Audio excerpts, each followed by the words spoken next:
السلام عليكم الإخوان والأخوات، مع الجزء الرابع والأخير من الحوار الحصري لسفيرة فرنسا، سفيرة المغرب في فرنسا سمير شطايل في الإعلام الفرنسي. بعد تكلمت على العلاقات وكواليس إعادة العلاقات، وتكلمت على الصحراء وملف الصحراء وقرار مجلس الأمن الأخير، وتكلمت على مساندة الشعب المغربي لفلسطين. في الجزء الأخير غتكلم على عودة ترامب والعلاقة المغرب مع ترامب والخلع اللي كيدير الجزائر، وكذلك بالطفرة اللي عايشة المغرب في الاقتصاد ديالو، في التنميه ديالو، وفي الاستثمارات اللي كاينين. يعني بغينا نقول زعما انه حوار كان شامل، وهي حرصات على انها تكلم في هذه النقط. نخليك تشوف المقاطع الاول والثاني كاينين في القناه الاخرى، والمقاطع الثالث والرابع راه كاين في هذه القناه. الا كنت اول مره يسعدنا كديروا واحد لايك اشتراك، مازال الخير ان شاء الله. الا كنت تهتم بالامور ديال المغرب والمغاربه. الى اللقاء فيديو اخر ان شاء الله. تهلا. Qui est inchangé depuis la reconnaissance de la souveraineté du Maroc sur ces provinces du Sud par la plus haute autorité américaine, le président des États-Unis. La situation n'a pas changé sous l'administration Biden et voilà, je veux dire, il y a des interprétations qu'il n'y a pas lieu d'être. Je voudrais qu'on parle à présent du positionnement du Maroc sur le continent africain. Pour sa transition écologique, le Maroc, on le sait, mise massivement sur l'hydrogène vert. On va retrouver tout de suite notre correspondante au Maroc, Maud Ninov. Maud, le pays aspire aujourd'hui, vous allez nous l'expliquer, à devenir un acteur majeur du secteur. L'hydrogène vert, c'est un pari lancé il y a 6-7 ans au Maroc et aujourd'hui, c'est le tout premier cluster hydrogène vert en Afrique. Alors un cluster, c'est quoi? Eh bien, c'est un écosystème de chercheurs marocains, de techniciens, d'industriels qui ont tous travaillé pour développer cette filière. Tout a commencé vers Ben Grir, dans la région de Marrakech, avec un projet micro-pilote. Et c'est dans une micro-maison que les toutes premières bulles d'hydrogène vert au Maroc ont été produites. Mais à côté, eh bien, gigantesque champ de panneaux solaires et d'éoliennes. Pourquoi? C'est le spécialiste hydrogène vert au Maroc qui répond à cette question. L'hydrogène, si on le fait partir de l'électricité, un mix énergétique où il y a du charbon, du fioul, etc., c'est pas très vert. L'hydrogène vert, quand l'électricité provient exclusivement de sources renouvelables, principalement solaires et éoliennes. L'hydrogène est donc vert s'il est produit par de l'énergie verte. Soleil, vent, voilà pourquoi le Maroc est si bien placé dans cette course mondiale à l'énergie. D'ici 2030, le pays pourrait fournir 4% de la demande mondiale.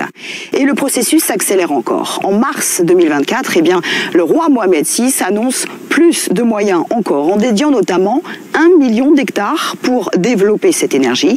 Il y a 10 jours, le géant français Total a signé un accord historique, dit-il, pour produire de l'hydrogène vert au Maroc. Samira Chtaïl, ces investissements dans l'hydrogène vert, qu'est-ce qu'ils vont apporter concrètement au Maroc et surtout aux Marocains? Alors, ce qu'ils apportent déjà aux Marocains, c'est une source d'énergie intarissable. Sachant que nous aurons atteint un mix énergétique, nous serons à 52% d'ici à 2030. Alors, l'idée d'abord, c'est évidemment de faire face à nos propres besoins en matière d'énergie et également d'exporter. Donc c'est 1,5 million d'hectares pour accueillir des sites de production aussi bien hydraulique,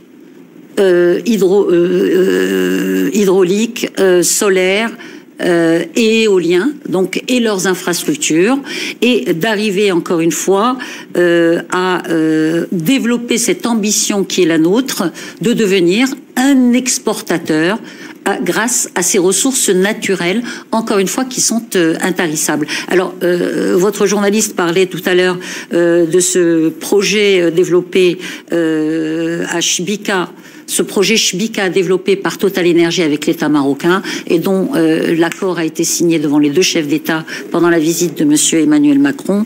Donc c'est dans les régions sud du Maroc, à Goulmim Wednoud, et c'est un magnifique projet de production d'hydrogène vert.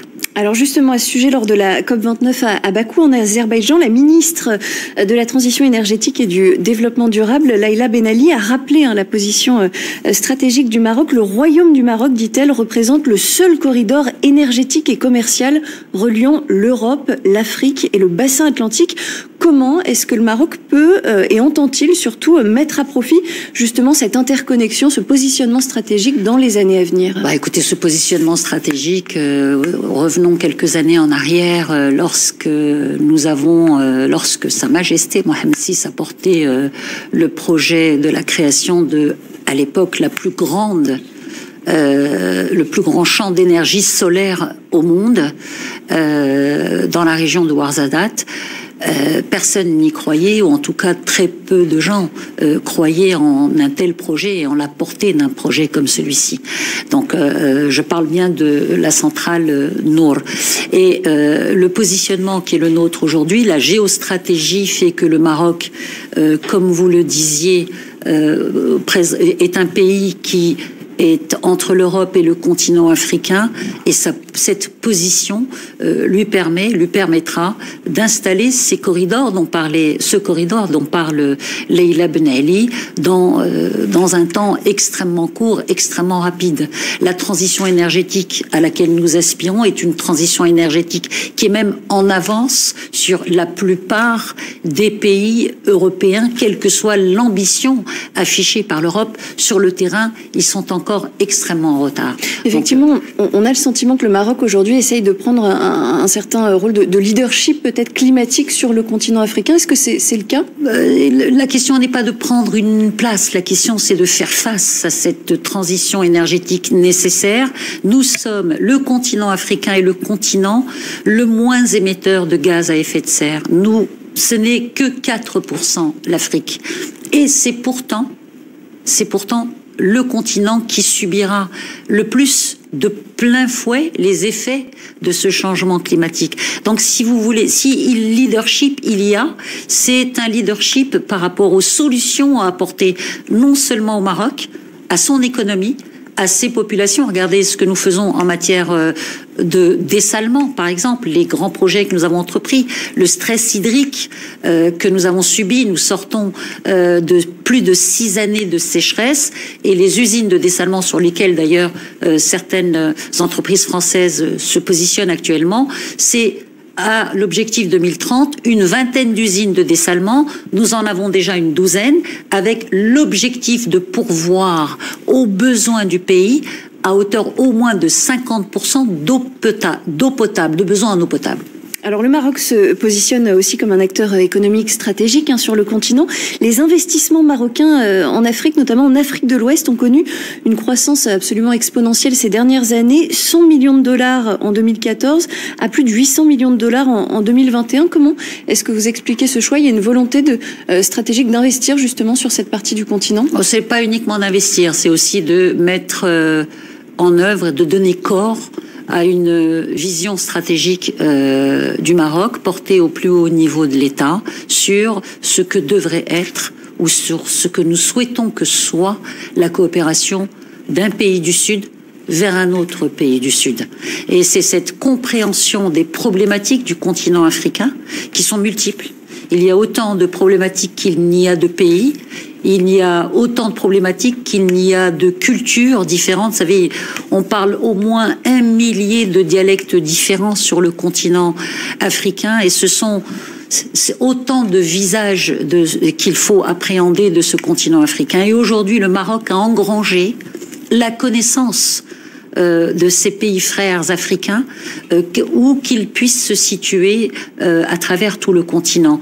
Et nous croyons fermement que, à travers cette approche d'un pays du Sud vers un autre pays du Sud, que ce soit dans le secteur bancaire, que ce soit dans l'immobilier, que ce soit sur le plan agricole, regardez ce que fait l'OCP, l'Office chérifien des phosphates, pour développer les engrais partout à travers le continent africain, en s'adaptant aux problématiques et aux spécificités de chaque agriculture des pays dans lesquels se trouve l'Office chérifien des phosphates. C'est ça la très grande force du Maroc, c'est cette connaissance, c'est cette expertise qu'elle apporte d'ailleurs également aujourd'hui d'une certaine manière à la France depuis que nous avons revu un petit peu le partenariat qui nous lie. Alors un dernier mot sur le volet sociétal avant qu'on referme cette émission, avec le nouveau projet de réforme de la Moudawana, le code de la famille, qui est entré cette année dans sa phase finale. Il fait toujours l'objet de débats, de résistance. Qu'est-ce qui bloque aujourd'hui? Non, il n'y a pas de résistance, il n'y a pas de débat. Il y a dans une société, au sein d'une société, comme il y a eu des débats ici sur un certain nombre de sujets liés aux libertés individuelles des Français, comme il y a des débats aux États-Unis, comme il y a des débats un peu partout dans le monde, il y a forcément dans une société des résistances, des débats. Et à partir du moment où nous avons ces débats, donc nous avons opéré une deuxième réforme de la Moudawana, je dirais même que c'est la troisième réforme du Code de la famille, c'est vous dire qu'en 20 ans, la réforme déjà qui avait été entreprise en 2003 était juste spectaculaire, innovante dans un pays arabe, un pays musulman, un pays africain. Et 20 ans après, constatant un certain nombre de limites et souhaitant donner à la femme plus de visibilité, plus de responsabilité et plus de liberté au sein de la société marocaine, le souverain, Sa Majesté Mohammed VI, je le rappelle, commandeur des croyants, a de nouveau souhaité que le code de la famille, les droits de la femme, soient à nouveau revisités, soient à nouveau revus, de sorte à s'adapter à notre temps et aux besoins de la société marocaine. Alors après qu'il y ait des résistances, des confrontations... Il y a quand même des petites résistances des milieux peut-être religieux, ce qui est normal, c'est le cas dans toutes les sociétés. Je dirais qu'elle relève de la normalité du débat démocratique dans un pays. Évidemment. Et le Maroc peut aujourd'hui composer justement avec ces dynamiques qui peuvent être parfois opposées? Le Maroc ne compose pas. Le Maroc s'accommode de chacune des composantes de sa société, qu'elle soit moderniste, progressiste, conservatrice ou traditionnelle. Et c'est bien là sa très grande force aujourd'hui. C'est de composer et de s'accommoder avec toutes ces forces différentes. Un dernier mot sur la langue française, puisque vous n'êtes pas sans savoir que nous sommes TV5 Monde, la chaîne de la francophonie. Plusieurs observateurs affirment que la langue française est en déclin au Maroc, dans d'autres pays d'ailleurs aussi dans le monde, que la jeune génération se tourne plus vers l'anglais, notamment en ce qui concerne les études supérieures. Est-ce que vous partagez ce constat? Moi, je dirais que le constat doit être tempéré par une chose essentielle. La francophonie qui nous lie, ce sont d'abord des valeurs. Ce n'est pas une langue en tant que telle. La langue étant un vecteur, étant un outil de communication. La francophonie, ce sont d'abord un certain nombre de valeurs humaines, sociétales, sociales, qui nous unissent et qu'il nous faut préserver. Ensuite, que la mondialisation, que la globalisation exige que nous puissions pratiquer d'autres langues et les embrasser relève là encore d'une normalité qui touche l'ensemble de la planète. Le monde anglophone aussi s'interroge sur la place de l'anglais face à certaines langues orientales. Donc tout ça, encore une fois, relève d'une forme de normalité.